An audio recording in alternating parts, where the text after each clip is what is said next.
Hola, ¿qué tal amigos y amigas de Conectas? Mi nombre es Susana Morán, periodista ecuatoriana y miembro de Conectas Hub. Hoy tenemos una conversación muy interesante con Paula Vistagnino, quien es una periodista argentina freelance con base en Buenos Aires y también es miembro de Conectas Hub. Ella es autora de la investigación Heredero, las causas judiciales que enfrenta el Opus Dei, que quedó nominada en los premios Gabo 2021 en la categoría texto. Así que bienvenida, Paula. Bueno, muchas gracias. Encantada de estar acá charlando con vos. Felicitaciones por esa nominación y qué gusto tener, digamos, estos temas también dentro de los más destacados de América Latina. Ahora cuéntame, ¿cómo empezó esta investigación? ¿Cómo llegaste a esta historia? ¿Y cuáles son los principales hallazgos que tú lograste en este trabajo? Bueno, mi investigación por el Opus Dei comenzó hace muchos años por una historia personal, porque de chica había escuchado hablar del Opus Dei y entonces siempre estuvo en mi cabeza, y una vez que fui periodista por distintas razones y temas que cubría, empecé a investigar temas de la iglesia. Pero puntualmente esta investigación comenzó a partir de una nota que yo había publicado sobre el Opus Dei, una nota sobre todo testimonial de ex miembros del Opus Dei, y a partir de eso me llegó la noticia de una primera causa judicial que involucraba de alguna manera a la institución, y de alguna manera puedo contar porque no está la institución directamente, sino un miembro muy relevante, varios miembros muy relevantes de la organización. Me llegaron esas historias y me puse a investigarlas porque era una noticia, digamos, era una noticia el hecho de que hubiera causas judiciales que involucraran a esta institución. Así que arranqué de esa manera, y sobre todo lo que tenía esto de interesante era que mostraba de alguna manera, al estar documentado y en la justicia, el modus operandi, ¿no? La forma de funcionamiento de la institución.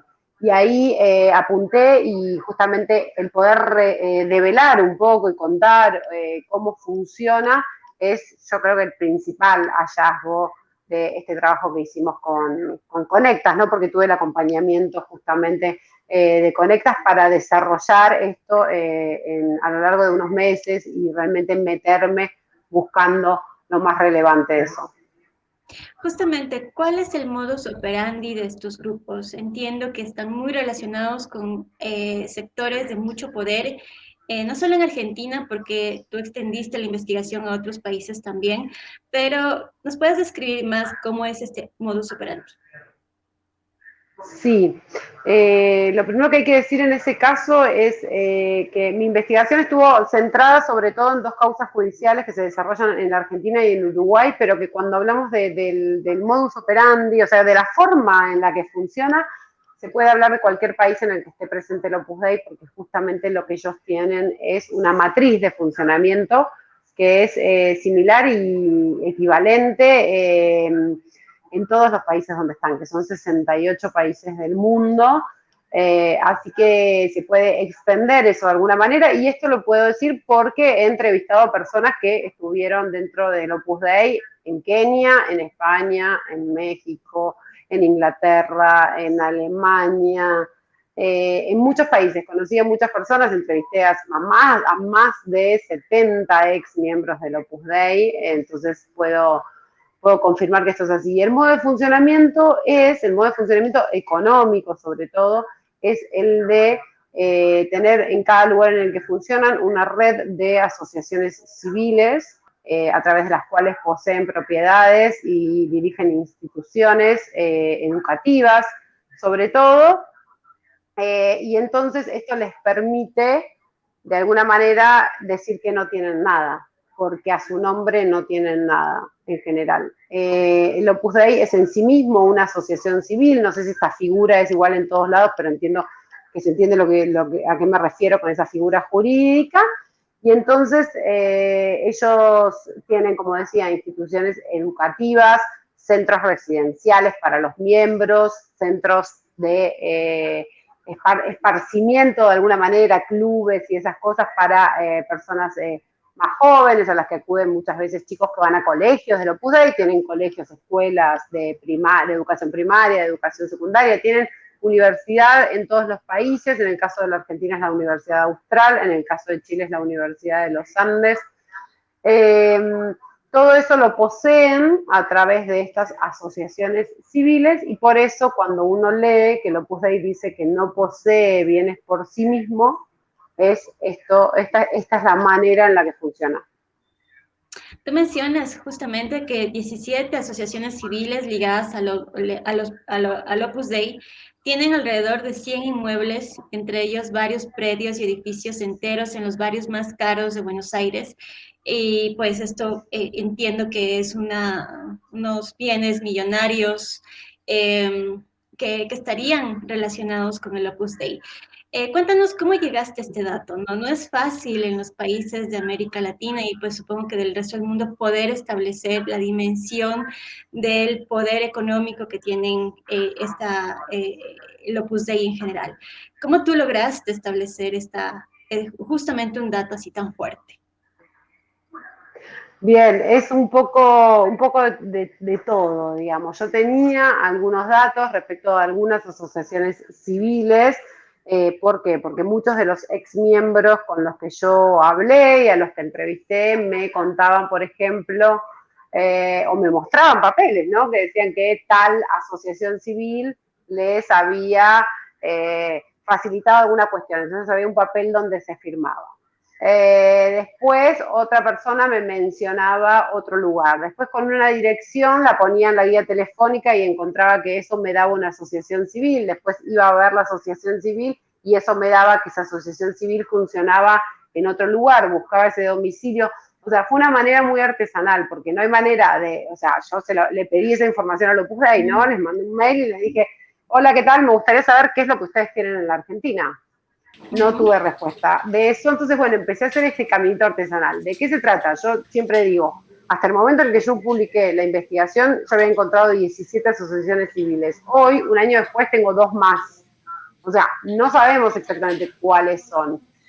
Después, ¿cuántas son? Perdón, sí, cuáles son esas 17 y esas 19, pero es probable que haya más y yo todavía no llegué a ellas. No tengo duda de que tengo la mayoría y las más importantes. ¿Por qué? Porque también yo sé que determinados colegios son del Opus Dei y entonces después fui a buscar qué asociación civil estaba detrás y al encontrar esa asociación civil después encontré que tenían además de esos colegios que yo ya sabía otras cosas, ¿no? O por ejemplo en la Argentina la Universidad del Hospital Austral, como decía, bueno, fui a buscar la asociación civil directamente que estaba detrás de eso, que acá se sabe popularmente que pertenece al Opus Dei. Así que ese fue un poco el caminito que fui siguiendo. Y después con cada asociación civil yo también iba sabiendo qué propiedades tenían, de distintas maneras, ¿no? Haciendo pedidos de información pública en algunos casos, porque las asociaciones civiles están inscritas en un lugar, pero bueno, no todo aparece, así que también hubo mucho de guía telefónica y chequeo,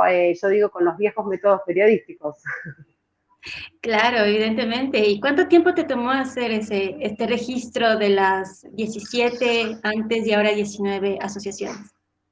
Bien, yo con el planteo a partir de esta causa judicial y ya bajo, digamos, la guía editorial de Conectas, ahí enfoqué mi investigación a buscar eso, ¿no? Y entonces, si tengo que contar desde el momento, yo ya tenía información previa, pero digo, el momento en el que me puse realmente a armar ese mapa, que fue lo que más tiempo me llevó de la investigación, ir chequeando toda esa cantidad de datos, porque como bien vos decís, yo tengo alrededor de 100 direcciones de 100 propiedades de 17 asociaciones civiles, y entonces para hacer eso más o menos estuve como unos 4 meses haciendo eso y armando ese mapa. En el mientras tanto iba haciendo más entrevistas, iba escribiendo las historias, ¿no? Porque está el mapa en la investigación, pero también se cuentan las historias de estas dos causas judiciales que hay, una en la Argentina y otra en Uruguay, pero que a su vez cuentan la historia del Opus Dei en la región, en el Cono Sur, desde que llegaron en la década del 50 acá. Así que bueno, mientras iba buscando todas esas historias, iba también chequeando y aparecía información de asociaciones civiles. Una de las historias que tú abordas es la de Francisco Noreiko y de su familia. Me llama mucho Ujú, la atención porque allí se retrata bastante la influencia que tiene el Opus Dei en gran parte de los sectores de poder argentinos, obviamente, incluido el poder judicial, ¿no? Quisiera que tú me cuentes un poco más ujú. cómo te llegó esta historia y qué es lo que más te impresionó de ella. Bien, mira, una de las cosas que más me impresionó fue la poca repercusión y lo poco conocida o lo desconocida que era esa causa judicial. No podría decir en este caso que yo fui y tuve la primicia, porque la causa judicial tenía 11 años y yo había estado trabajando el tema del Opus Dei, buscando causas judiciales y no la había encontrado hasta este momento, en el que a través de una fuentes alguien me dijo, hay un caso en Salta, que es una provincia del norte de la Argentina, y ahí pude dar con esta historia, pero esta historia es la historia de un hombre que no pertenecía al Opus Dei, que era una persona muy católica, creyente, que asistía a la iglesia mucho, y que un hombre mayor, digamos, de 80 años, y que tiene un accidente, sufre un accidente por el que muere, y en sus últimos días de vida, en su lecho de muerte, en el hospital, postrado, firma un poder en favor de dos miembros del Opus Dei, de una asociación civil del Opus Dei allá en Salta, de una de estas de las que hablábamos, por el que entrega todo lo que tenía, que era bastante, porque tenía 6 propiedades, además de cuentas bancarias, al Opus Dei. Y su familia, que se entera cuando este hombre ya no podía hablar, que había tenido un accidente, este hombre era soltero, no tenía hijos.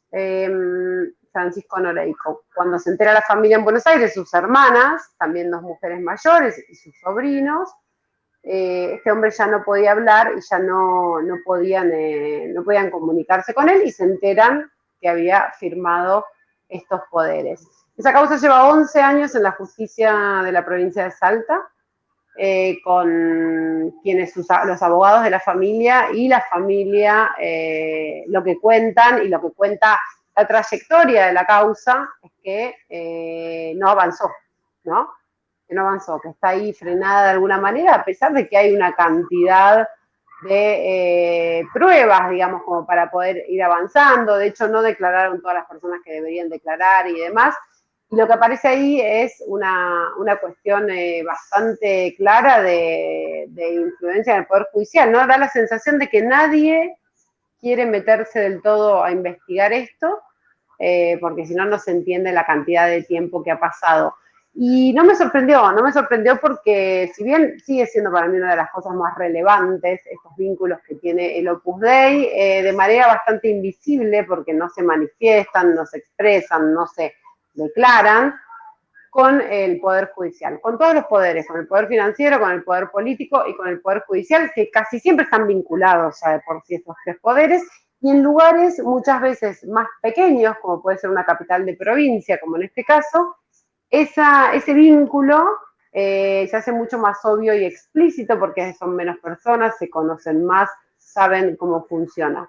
Esa es una de las cuestiones que a mí me parece, no sé si, repito, que me llamen la atención porque en los testimonios yo lo sabía desde hace rato, porque inclusive hablé con ex jueces que fueron miembros del Opus Dei y abogados que fueron miembros del Opus Dei, y todos hablan de este vínculo bastante estrecho con algunos sectores, ¿no? Por supuesto que no con todo el Poder Judicial, pero más allá de las personas con las que tengan vínculo, sí funciona el Opus Dei como un poder invisible, vigilante de alguna manera, ¿no? Como alguien con los que no es mejor no meterse. Vi que en tu texto Ah, decías o mencionabas que muchas de las entrevistas que tuviste de miembros que salieron, sobre todo de la obra, preferían que sean puestos con seudónimos, es decir, no querían que sus nombres reales aparecieran.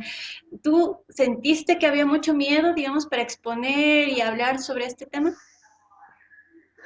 sí, sí, claramente, y eso fue desde el principio, porque lo primero que a mí me pasó, te decía que yo estuve muchos años hasta que publiqué la primera nota, llevaba varios años buscando testimonios, me costó encontrarlos, las primeras personas con las que yo me encontré no me dieron su nombre real ni en el cara a cara, ni en el café que nos tomamos, y me lo dijeron tiempo después cuando ya tenía cierta confianza, inclusive me daban mails que decían cualquier nombre, digo, María Pérez, que acá podría ser, no sé, 15.000 personas podrían llamarse así, de este estilo de nombres. Eso lo noté desde siempre. El tiempo que a mí me llevó encontrar testimonios y el tiempo que me llevó después hablar con esas personas e inclusive que aceptaran que yo iba a publicar sus testimonios sin decir su nombre real y sin contar características o nombrar determinados lugares que hicieran que el Opus Dei supiera quién era la persona que estaba hablando, eso me llevó mucho tiempo y me costaba entenderlo en parte y en parte no me costó entenderlo porque cuando uno escucha las historias de esas personas que salieron, entiende que hay muchísimas cuestiones cruzadas alrededor de eso. Una tiene que ver con una cuestión de religiosa, ¿no? De que son personas que habían entregado su vida a una institución con una convicción, una vocación, y que su salida no fue fácil por mil razones y también porque para ellos, o sea, se fueron sintiendo que ellos fallaban, muchos, no todos, otros se fueron mucho más decepcionados, que le fallaban a Dios de alguna manera, ¿no? Habían tenido una vocación atravesada por la religión, no era un trabajo. Entonces, había algo de eso. Y por otro lado, todo ese poder que decimos que tiene el Opus Dei es un poder no solo simbólico, sino también real. Entonces, para un abogado, por ejemplo, que se va, o un profesor universitario que da clases en una universidad vinculada al Opus o no, no importa, pero que se supiera que había sido del Opus Dei, si daba clases en una universidad pública, es todo un tema, ¿no? Como alguien que había sido un miembro realmente, porque había sido de alguna manera una persona religiosa, digamos, que había entregado su vida. Y en universidades vinculadas a la Iglesia Católica también, no ser más también le podía traer problemas laborales. Todo tipo de temores, muchos de índole profesional, muchos también que la institución no dice no dice quiénes son sus miembros. Los miembros del Opus Dei no dicen que son del Opus Dei. ¿Por qué lo van a decir cuando salen? Eso me lo decían muchos. Si yo no lo decía mientras tanto, ¿por qué lo voy a decir ahora que salí? ¿Para qué? Para que, o sea, con todo, el Opus Dei tiene una cuestión que yo me doy cuenta que de mucha intriga, de mucho misterio, de todo el mundo. Entonces alguien que dice, fui del Opus Dei, tiene toda una carga que las personas que salen tienen que afrontar todos sus dilemas, crisis personales, de esa salida a otra vida, porque vivían bajo compromisos de castidad, pobreza y obediencia, con lo cual es salir de la institución en la que vivís, con estos compromisos, enfrentar el mundo, y tienen que lidiar con lo propio, como para después estar contándole a todo el resto del mundo que fueron del Opus Dei. Entonces, son muchas las razones por las que no prefieren el anonimato. De todas maneras, estamos en un momento y están empezando a aparecer voces. Yo publiqué en este año otras notas en las que empiezan a aparecer las primeras voces con nombre, apellido y foto.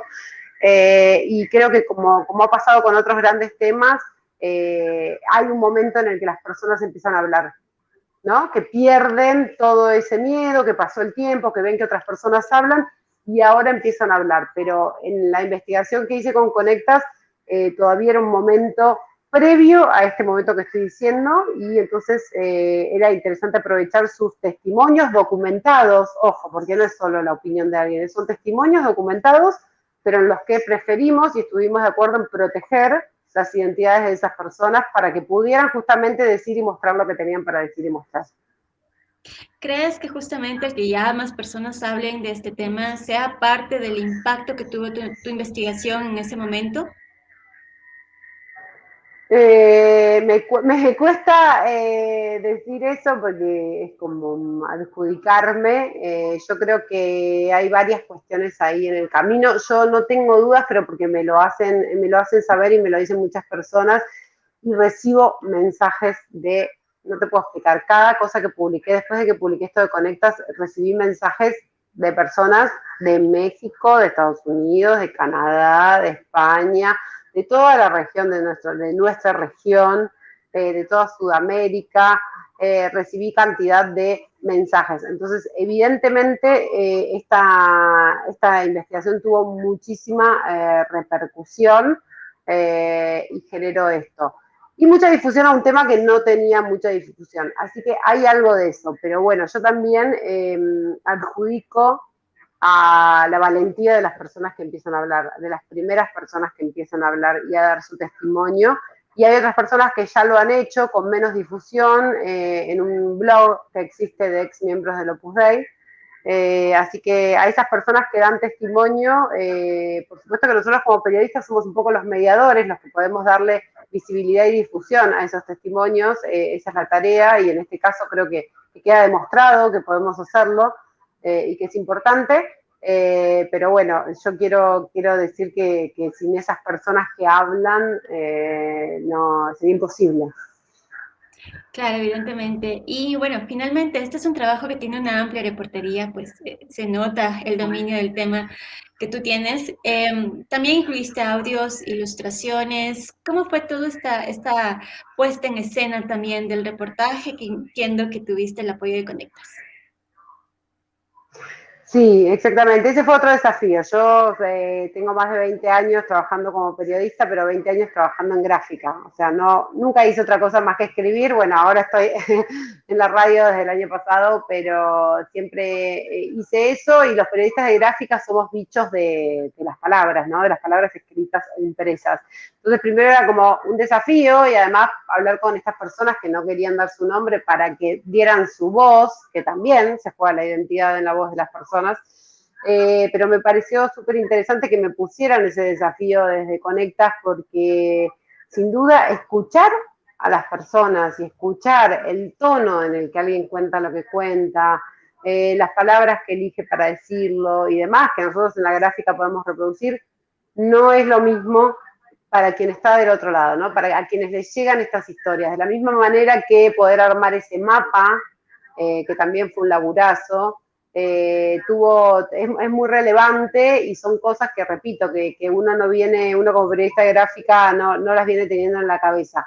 Así que me pareció súper interesante, para mí personalmente un desafío poner mi cabeza a pensar en otros lenguajes, ¿no? Para contar la historia y desde Conectas me fueron acompañando en eso, en poder ver también desde la gráfica la mejor manera de volcar una historia que está llena de datos que muchas veces pueden ser hasta tediosos de leer y demás. Era mucha la información que yo tenía, la que fui consiguiendo en el transcurso de este acompañamiento, y entonces poder volcar eso de una manera interesante, de una manera entretenida pero rigurosa a la vez, digamos, era un gran desafío y bueno, y tuve el acompañamiento editorial, un ida y vuelta casi semanal para poder laburar la historia.